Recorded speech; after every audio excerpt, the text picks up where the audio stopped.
So ayan, ang itsura niya ngayon. Although hindi ko pa nalalagay ito. Although tuloy.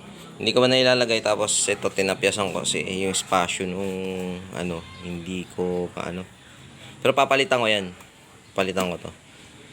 Hindi papalitan. Na-upgrade ko yan. Tatapyasin nga na malaki kasi papalitan ko ng bagong magandang preno yan. Mas magandang preno. Kasi yan ang distance niya. Yan. Ito yung bagong gulong. Hindi ko pa nailalagay yung, syempre, bagong caliper.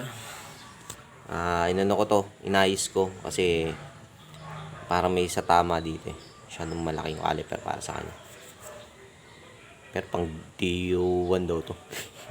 Pang DU disc brake, Japan spec. Ewan ko, bahala siya. Basta ako, satisfied. Alright. Kasi ito, angat. Ayan, angat. Ang original na nito, usually sa ilalim talaga ng merong bakal yan eh. Na dito, tapos ito nasa ilalim yung pinakasuksukan.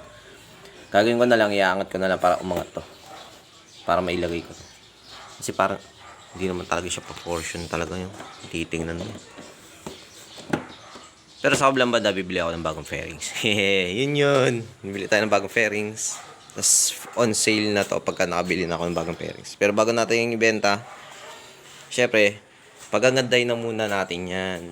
Yung mga fairings na naayusin, pagagandahin para presentable naman. Presentable at maayos. Yan. Yung fairings. Tapos sinubukan ko lang yun eh. Yung Pilox na black na glossy. Ganda naman.